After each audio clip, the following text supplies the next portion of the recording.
ఒకరోజు డ్రాగన్ రైడ్స్లో ఒక చెట్టు కింద కూర్చుని ఉన్నారు.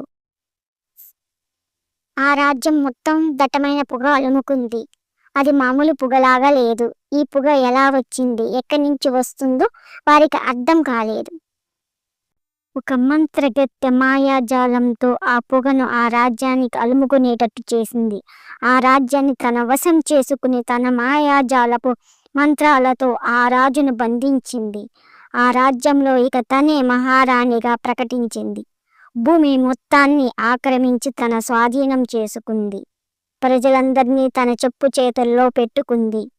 ఆ మంత్రగత్తె పేరు మాలిక. ఆ మంత్రగత్తె నోటి నుండి విషపూరితమైన పొగ వదులుతుంది. ఆ పొగకు అందమైన రాజ్యం మొత్తం అనేక జీవరాశులు, మొక్కలు, మనుషులు తెలియని వింత జబ్బులతో బాధపడుతున్నారు. మొక్కలు పచ్చదనం కోల్పోయాయి. అనేక జీవరాశులు తిండి తినక నీరసంగా తయారయ్యాయి. సూర్యకిరణాలు కూడా ఆ రాజ్యం మీద పడడం లేదు. ప్రజలందరూ పగలు కూడా చీకట్లో బ్రతుకుతున్నారు. ఆరా, ఐరిష్ ఇదంతా చూసి తట్టుకోలేకపోయారు. మాలిక అనే మంత్రగతితో యుద్ధానికి దిగారు. మాలిక, ఐరిష్ల మధ్య యుద్ధం కోట మొత్తం దద్దరిల్లింది. ఆ మాలిక మామూలు మనిషి కాదని ఒక మంత్రగత్తె అని అర్థమయ్యింది. ఆ మంత్రగత్తె, ఓ మనుషుల్లారా, మీరు నన్ను ఏమీ చెయ్యలేరు. మీరు నన్ను చంపాలంటే మామూలు మనుషుల తరం కాదు.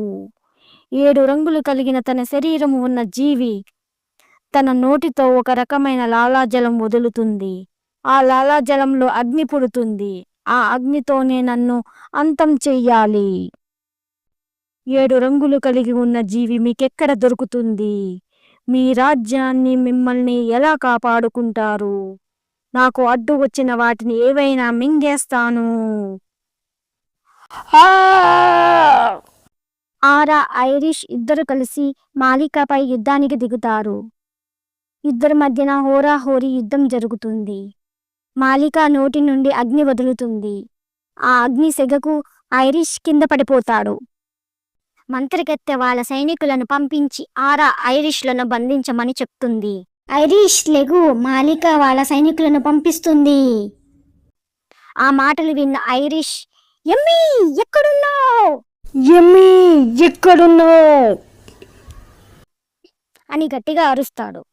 వాళ్ళ ప్రియ నేస్తం ఎమ్మీ, డ్రాగన్ అక్కడికి వస్తుంది.